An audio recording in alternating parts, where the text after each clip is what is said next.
संघनन के विभिन्न रूपों की बात कर रहे हैं। अगर आप देखें तो संघनन के जो विभिन्न रूप हैं उनमें मुख्य रूप से दो ही होगा ना।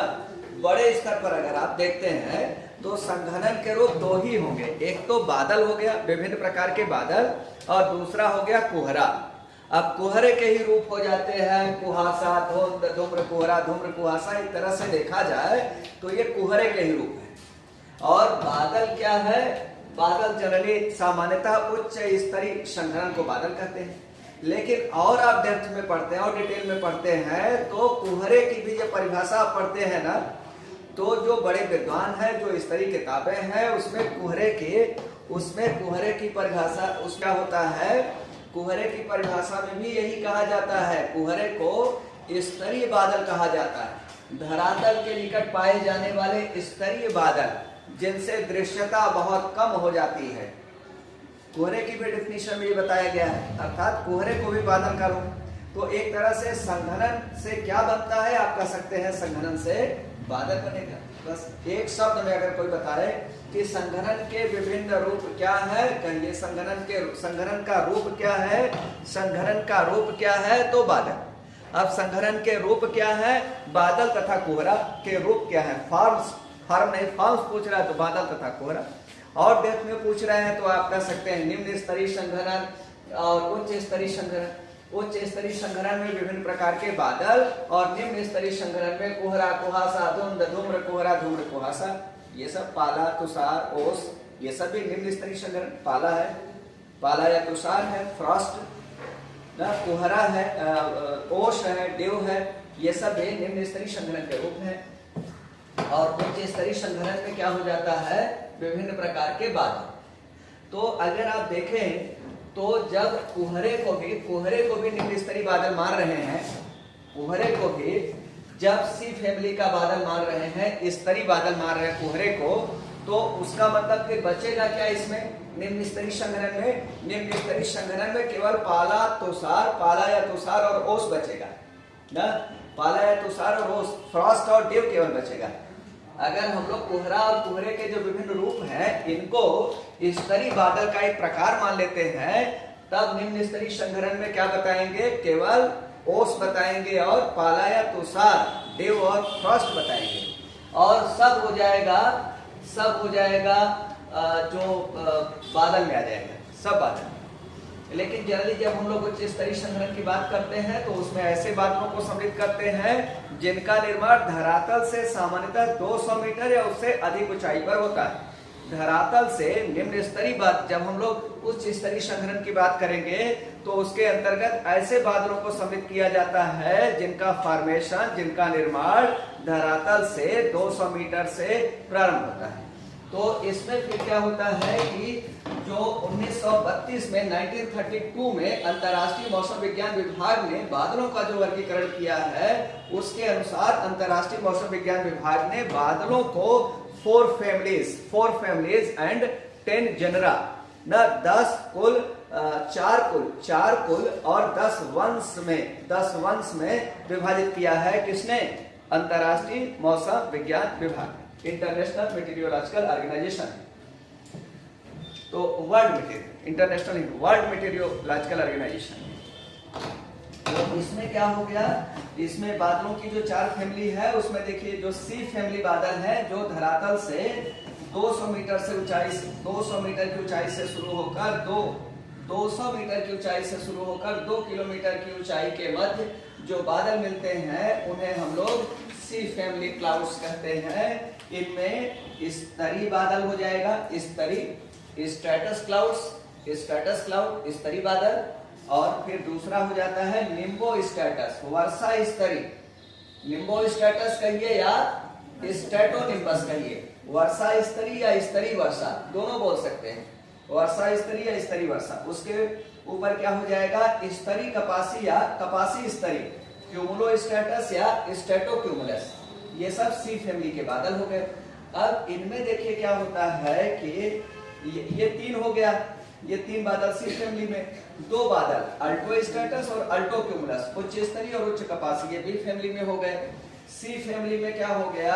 ये बी फैमिली में हो गया। फिर ए फैमिली, ए फैमिली में क्या हो जाएगा, साइरोस्ट्रेटस या स्ट्रेटोसाइरस, पक्षाभ स्तरी या स्तरी पक्षाभ, और क्यूमुलोसाइरस या साइरोक्यूमुलस, पक्षाभ कपासी या कपासी पक्षाभ, और फिर सबसे ऊपर हो गया ए फैमिली में सबसे ऊपर हो गया साइरस या पक्षाभ बादल। ये ए फैमिली हो गई।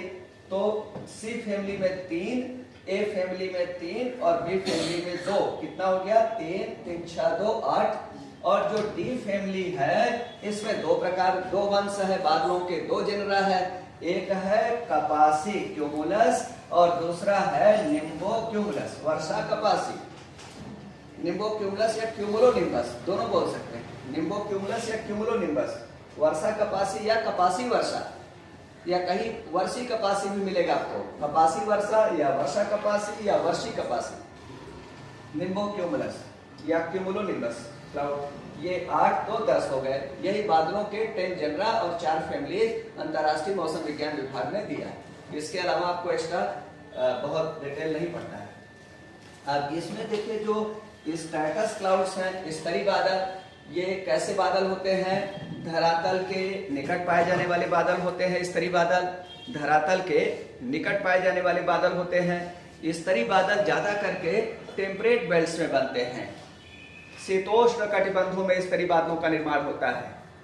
और सामान्यतः धरातल पर दो विपरीत प्रकृति की वायुराशियों के आने से भी स्तरी बादल, एक गर्म और शीतल वायुराशियां अगर धरातल पर प्रवाहित हो रही और आपस में मिल रही हैं तो उस समय स्तरी बादल के निर्माण की संभावना ज्यादा है। स्तरी बादलों से वर्षा सामान्यतः कम होती है और मध्य अक्षांशीय क्षेत्रों में शीत ऋतु में स्तरी बादलों से वर्षा हो जाया करती है। कोहरे को भी स्तरी बादल का ही एक रूप मान लिया जाता है, कोहरे को भी स्तरी बादल मानते हैं और गैसीय प्रेसिपिटेशन का रूप मानते हैं, गैसीय वर्षण का रूप कोहरे को माना जाता है। गैसीय वर्षण और धरातल के निकट वाला स्तरी बादल भी कोहरे को माना जाता है। अब है निम्बो स्टेटस। निम्बो शब्द का क्या अर्थ हो गया, निम्बो मतलब वर्षा और स्टेटस स्तरी, निम्बो स्टेट वर्षा स्तरी या स्तरी वर्षा दोनों बोल सकते हैं, निम्बो स्टेटस या स्टेटोनिम्बस। तो निम्बो या निम्बस जहां शब्द आया उसका मतलब वर्षा, इनसे वर्षा होगा। और कैसे बादलों से ज्यादा वर्षा होती है, जो बादल घने होते हैं, काले रंग के होते हैं। तो जो निम्बो स्टेटस क्लाउड है यह निम्न ऊंचाई पर पाए जाने वाले ही बादल हैं, जैसे सी फैमिली में आपने कहा निम्न ऊंचाई पर पाए जाने वाले बादल, फिर मध्य ऊंचाई पर पाए जाने वाले बादल, फिर उच्च बादल, ना निम्न बादल, मध्य बादल, उच्च बादल। तो ये निम्न बादल है। वर्षा स्तरी बादल ये काले घने रंग के बादल होते हैं और स्तरी है तो स्तर की तरह, चादर की तरह फैले होते हैं। काले घने रंग के बादल होते हैं और एक काली घनी चादर के रूप में धरातल से 2 किलोमीटर से भी कम ऊंचाई पर ये फैले होते हैं, अधिकतम 2 किलोमीटर, कहीं कहीं विशेष परिस्थिति में 2.5 किलोमीटर की ऊंचाई पर भी पाए जा सकते हैं, लेकिन अधिकतम इनकी जो सीमा है वो धरातल से 2 किलोमीटर की ऊंचाई के मध्य ही मिलेंगे। वर्षा स्तरी बादल काले चादर के रूप में होते हैं और इनसे कम समय में घनघोर वर्षा होती है। दूसरा जो बादल है स्तरी कपासी बादल। स्तरी शब्द लग गया तो इसका मतलब चादर की तरह, स्तर की तरह, और कपासी शब्द लग गया तो कपासी का मतलब कपास की तरह, मतलब भूरा रंग आ जाएगा, काला नहीं होगा, भूरा रंग। अब पहले की हिंदी माध्यम की किताबों में लिखा रहता था, जहां कपासी शब्द आता था उसके लिए लिखा जाता था कपासी बादल जो होते हैं बुढ़िया के बाल की तरह चमकदार और सफेद रंग के दिखाई देते हैं। क्या लिखा रहता था, बुढ़िया के बाल की तरह सफेद और चमकदार रंग के दिखाई देते थे। और अब क्या है, अब तो जवान भी बुढ़िया की तरह हो जाती है ना, जान ही रहे। अब तो बहुत लोग 18-19 साल के हैं, पूरा बाल उनका सफेद है। तो इसलिए ये वाला सेंटेंस अब हिंदी माध्यम की किताबों से गायब हो गया है। अब बुढ़िया के बाल की तरह कोई नहीं लिखता है हिंदी माध्यम में, क्योंकि जान गए हैं कि जवान लोग भी अब बुढ़िया की तरह का सफेद बाल रखते हैं। तो अब इसको आप कह सकते हैं स्तरी कपासी का मतलब कपास की तरह रहेगा। गोलाकार चकत्तों के रूप में ये पाए जाते हैं, भूरे रंग के ये बादल होते हैं और गोलाकार चकत्तों के रूप में, डिस्क, स्फेरिकल डिस्क के रूप में पाए जाएंगे, स्फेरिकल डिस्क के रूप में पाए जाएंगे। स्फेरिकल डिस्क के रूप में, गोलाकार चकत्तों के रूप में, ऐसे जगह जगह जैसे गोलाकार चकत्ते हों ऐसे पाए जाएंगे। लेकिन यहाँ पर एक गोलाकार चकत्ता, यहाँ पर गोलाकार चकत्ता, तो ऐसे कुछ क्षेत्र में फैल जाएंगे, ऐसे ये बादल होते हैं। और अल्ट्रोस्ट्रेटस बादल जो होते हैं, अल्ट्रोस्ट्रेटस क्लाउड जो होता है, ये कैसा होता है? उच्च स्तरीय बादल। उच्च स्तरीय बादल के विषय में ये है कि ये जो बादल होते हैं नीले या भूरे रंग, नीले या भूरे चादर के रूप में होते हैं। उच्च स्तरीय बादल नीले या भूरे चादर के रूप में विस्तृत क्षेत्रफल में फैले होते हैं। विस्तृत क्षेत्रफल में, जो आपने सुना है शुक्र की बदली शुक्र जाए, पहले ऐसे कहावत थी कि अगर शुक्रवार को बूंदाबांदी शुरू हो गई तो लगातार चलती रहती थी वर्षा ऋतु में, अगले शुक्रवार तक ही जाकर के रुकती थी, मतलब लंबे समय तक वर्षा। जो लंबे समय तक और कई दिनों तक वर्षा होती है वह उच्च स्तरीय बादलों से ही होती है। रिमझिम करते हुए लगातार कई दिनों तक जो वर्षा होती है जिन बादलों से, और ज्यादा विस्तृत क्षेत्रफल में होने वाली वर्षा और लंबे समय तक होने वाली वर्षा, उच्च स्तरीय बादलों से। फिर जो उच्च कपासी बादल की हम लोग बात कर रहे हैं, जो उच्च स्तरीय है या उच्च कपासी, दोनों कैसे बादल हैं? निम्न मध्यम फैमिली के, ना मध्यम ऊंचाई वाले बादल, ये मध्यम ऊंचाई, इसलिए इनको बी फैमिली, मध्यम ऊंचाई वाले बादल हैं दोनों। तो हम लोग उच्च स्तरीय बादल की बात कर लिए, उच्च कपासी बादल की बात कर रहे हैं। उच्च कपासी जो बादल होंगे ये क्या होंगे? गोलाकार चकत्तों के रूप में तो होंगे, क्योंकि कपासी शब्द आ गया, गोलाकार चकत्तों के रूप में होगा। डार्क कलर नहीं होगा, भूरा रंग होगा, लेकिन कैसा होगा? लहरदार पंक्तियों के रूप में, ऐसे गोलाकार चकत्ता, फिर यहाँ बोला लहरदार पंक्तियों के रूप में ये बादल ऐसे देखते हैं। कई बार आप देखते हैं कि आकाश में ऐसे बादल जैसे चल रहे हैं ना, गोलाकार चक्के बादल आया, सूर्य की किरणों को ढक लिया, फिर कुछ ना बदली सी लगने लगी, फिर वो बादल आगे निकल गया, फिर सूर्य की किरणें धरातल पर आने लगी, फिर गोलाकार चक्करों के रूप में बादल आ गया, फिर बदली सी लगने लगी ना, आप कहते हैं बदली जैसा लग रहा है। तो ऐसा जो होता है ये उच्च कपासी बादल ऐसा करते हैं। उच्च कपासी बादल जो होते हैं गोलाकार चकत्तों के रूप में, लहरदार पंक्तियों के रूप में होते हैं। इनकी तुलना की जाती है किससे? इनकी तुलना पक्षाभ कपासी बादलों से, क्यूमुलोसाइरस क्लाउड से की जाती है। लेकिन दोनों में अंतर क्या है? उच्च कपासी बादल पक्षाभ कपासी की अपेक्षा कम ऊंचाई पर पाए जाते हैं। दोनों गोलाकार चकत्तों के रूप में होते हैं और लहरदार पंक्तियों में होते हैं। अब क्या है कि जो उच्च कपासी बादल कम ऊंचाई पर, पक्षाभ कपासी बादल ज्यादा ऊंचाई। उच्च कपासी बादल ज्यादा विस्तृत क्षेत्रफल में होते हैं, पक्षाभ कपासी बादल कम विस्तृत क्षेत्रफल में होते हैं। उच्च कपासी बादल में जल की बूंदें होती है और पक्षाभ कपासी बादल में हिम के रवे होते हैं। यही दोनों में अंतर है और देखने में एक जैसे दिखाई देंगे। फिर इसके बाद हम लोग साइरोस्ट्रेटस क्लाउड की बात कर रहे हैं, पक्षाभ स्तरीय बादल। पक्षाभ स्तरीय बादल, यहाँ पर आपने उच्च स्तरीय पढ़ा है। उच्च स्तरीय क्या होता है? नीले या भूरे चादर के रूप में होते हैं विस्तृत क्षेत्रफल में।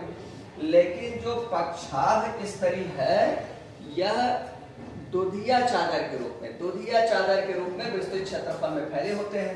पक्षाभ स्तरीय दुधिया चादर, क्योंकि हिम के रवों से निर्मित है ये, तो दुधिया चादर के रूप में विस्तृत क्षेत्रफल में फैला होता है, इसलिए इसका नाम हो गया साइरोस्ट्रेटस। जनरली साइरोस्ट्रेटस बादल या जो ये उच्च स्तरीय बादल हैं, पूरा ए फैमिली बादल, इनसे वर्षा सामान्यतः कम होती है, इनसे वर्षा कम होती है। अब पक्षाभ स्तरीय बादल अगर वायुमंडल में बन रहे हैं तो उस समय दुधिया चादर के रूप में ये बनते हैं और इनके निर्मित होने से सूर्य और चंद्रमा के चारों ओर, अगर रात्रि का समय है तो चंद्रमा के चारों ओर, दिन का समय है तो सूर्य के चारों ओर क्या बन जाता है? प्रभा मंडल बन जाता है, हेलो बन जाता है, हेलो HALO, हेलो प्रभा मंडल बन जाता है, प्रभा मंडल बन जाता है। ऐसे देखते हैं ना प्रभा मंडल, जैसे आप कोई चित्र बनाते हैं किसी देवता का तो आप ऐसे प्रभा मंडल बनाते हैं ना, ऐसे ही सूर्य और दिन के समय सूर्य के चारों, रात के समय चंद्रमा के चारों प्रभा मंडल बन जाता है। और इन बादलों के निर्माण से निकट भविष्य में चक्रवातों के आगमन का संकेत प्राप्त होता है कि चक्रवात भी आ सकता है, चक्रवाती वर्षा हो सकती है, चक्रवाती वर्षा का संकेत बनने लगता है। प्रभा मंडल बन रहा हो, आकाश में दुधिया चादर की तरह बादल दिखाई दे रहे हो, तो निकट भविष्य में चक्रवातों के आगमन का संकेत होता है।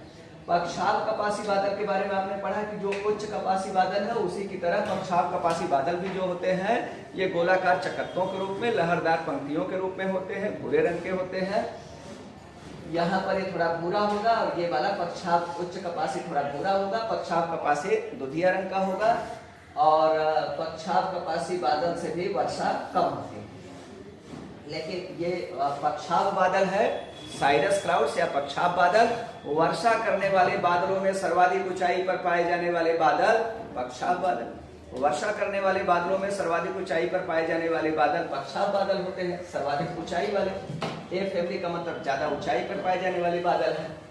अब पक्षाव बादल जो होते हैं साइरस क्लाउड्स, ये हिम के रॉ से निर्मित होते हैं और ये हिम के रवे जब वायुमंडल में ज्यादा ऊंचाई पर, आप देख ही रहे हैं कि ये है ज्यादा ऊंचाई पर 12 किलोमीटर 15 किलोमीटर की ऊंचाई पर पक्षाव बादल हिम के कणों का विशाल पुंज होता है, विशाल समुच्चय होता है। पक्षाव बादल हिम के कणों का विशाल समुच्चय होता है और जब ये हिम के कण असंगठित रूप में होते हैं तो इनसे वर्षा का संकेत प्राप्त नहीं होता। जब ये संगठित होकर के कम क्षेत्रफल में व्याप्त हो जाते हैं तब इनसे वर्षा और चक्रवाती वर्षा का संकेत प्राप्त होता है इनसे। और अगर कहीं पर पक्षाव बादल बन रहे हैं तो वहां पर भी चक्रवाती वर्षा का संकेत प्राप्त होता है। सामान्यतः ये A family, B family, C family के क्लाउड हो गए और ये जो A family, B family, C family, ये जो तीनों फैमिली है तो इनमें क्या हो जा रहा है, A family, B family, C family, ये क्या है क्षैतिज विस्तार वाले बादल है, क्षैतिज विस्तार वाले बादल।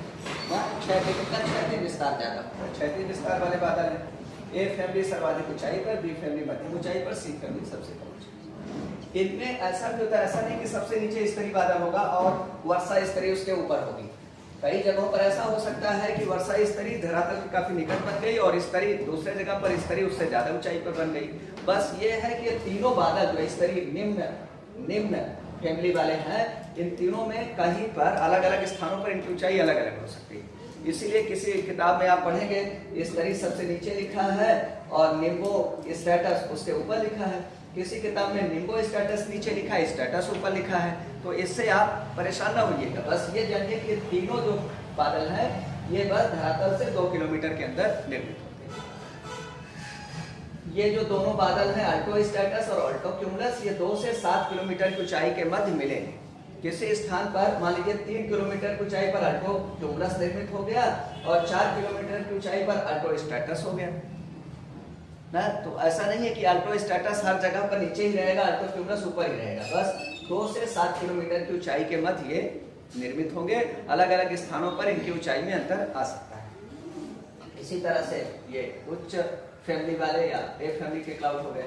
अब ऊर्ध्वाधर विस्तार वाले बादल हैं। ऊर्ध्वाधर विस्तार वाले बादलों में 2 बादल आते हैं, जिसको ऊर्ध्वाधर विस्तार वाले बादलों को डी फैमिली के बादल कहते हैं। डी फैमिली के बादलों में 2, एक तो कौन हो गया कपासी बादल और दूसरा वर्षा कपासी बादल। कपासी बादल को क्यूमुलस क्लाउड कहते हैं। कपासी बादल जो होते हैं फूल गोभी की भांति होते हैं, इनका ऊपरी भाग फूल गोभी की तरह होता है और निचला भाग इनका समतल होता है। या कह सकते हैं कि जो कपासी बादल हैं ये ज्यादा ऊंचाई, ज्यादा विस्तृत नहीं होते हैं, ज्यादा ऊंचे नहीं होते हैं, ये फूल गोभी की तरह होते हैं या गुंबदाकार भी इनको कह सकते हैं, गुंबदाकार बादल होते हैं। और कपासी बादल से सामान्यतः वर्षा नगण्य होती है, बहुत कम होती है, कभी होती भी है तो कड़ी बादलों की गरज कड़क के साथ वर्षा होती है। कुछ जगहों पर कपासी बादल को आप गुंबदाकार बादल भी कह सकते हैं, लेकिन जो वर्षा कपासी बादल है या कपासी वर्षा बादल है, निम्बो क्यूमुलस या क्यूमुलो निम्बस क्लाउड, ये बादल पूरे धरातल के निकट से लेकर के 200 मीटर की ऊंचाई से लेकर ये पूरे क्षोभ मंडल तक व्याप्त होते हैं। और आप जानते हैं वर्षा कपासी बादलों का सबसे प्रसिद्ध क्षेत्र क्या होता है, विषुवत रेखी प्रदेश। विषुवत रेखी प्रदेशों में वर्षा किन बादलों से होती है, वर्षा कपासी बादलों में। तो विषुवत रेखी प्रदेशों में क्षोभ मंडल का विस्तार कहां तक है, 18-19 किलोमीटर तक। तो ये वर्षा कपासी बादल इसलिए 18-19 किलोमीटर की ऊंचाई तक है। माउंट एवरेस्ट की ऊंचाई कितनी है, 8,850 मीटर, और 8,850 मीटर माउंट एवरेस्ट की है और इनकी ऊंचाई अगर 19 किलोमीटर है, 18 किलोमीटर है, तो ये तो बादल बहुत ऊंचे हो गए ना, ये बहुत ऊंचे बादल हो गए, पर्वत सदृश बादल हो गए, पर्वत सदृश।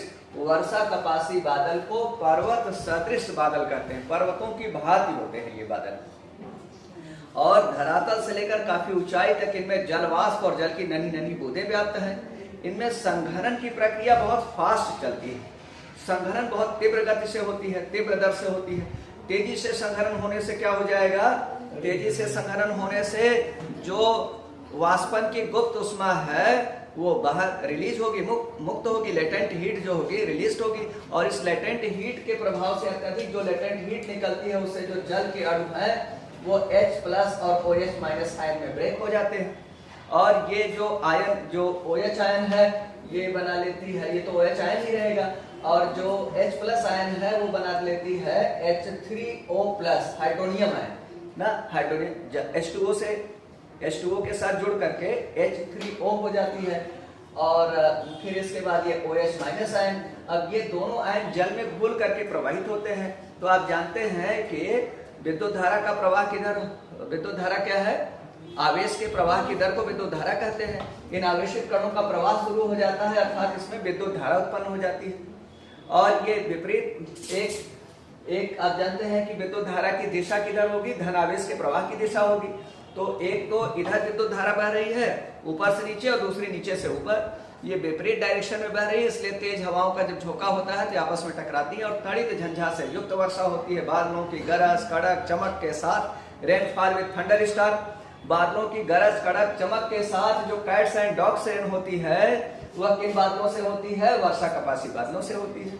वर्षा कपासी बादल कम समय में घनघोर वर्षा करते हैं, कम समय में घनघोर वर्षा करते हैं। बाढ़ के लिए ये बादल सबसे ज्यादा रेस्पॉन्सिबल है, क्योंकि धीरे धीरे वर्षा होती है तो वो जो ड्रेनेज सिस्टम है उससे बह करके नदियों तक, नदी से समुद्र तक जल प्रवाहित हो जाएगा और बाढ़ नहीं आएगी। लेकिन कम समय में जब वर्षा होगी, जिसे बादल फटने वाली वर्षा कहते हैं, तो उससे क्या होता है कि बाढ़ आ जाती है। तो ये बाढ़ के लिए रेस्पॉन्सिबल है। कम समय में सबसे ज्यादा वर्षा करने वाले बादल वर्षा कपासी बादल, सबसे लंबे समय तक और सबसे विस्तृत क्षेत्रफल में वर्षा करने वाले बादल अल्ट्रोस्ट्रेटस क्लाउड होते हैं, उच्च स्तरीय बादल। धरातल के सबसे निकट पाए जाने वाले वो बादल जो खूब वर्षा करते हैं, काले घने रंग के काले घने रंग के होते हैं, चादर के रूप में होते हैं। और निम्न स्तरीय बादल हैं, वो कौन से बादल हैं, वर्षा स्तरीय बादल हो गए। वर्षा करने वाले बादलों में सर्वाधिक ऊंचाई पर पाए जाने वाले बादल, तब आप वर्षा कपासी नहीं बताएंगे, क्योंकि वर्षा कपासी तो निकट से लेकर 18 किलोमीटर, धरातल के निकट से लेकर 18-19 किलोमीटर तक है ना। लेकिन ये साइरस क्लाउड तो 7 किलोमीटर तो ऊपर से ही शुरू हो रहे हैं ना। तो सर्वाधिक वर्षा करने वाले बादलों में सर्वाधिक ऊंचाई पर पाए जाने वाले बादल अगर पूछा जाए तो पक्षाभिया साइरस क्लाउड हो जाएगा, पक्षाभिया साइरस क्लाउड हो जाएगा।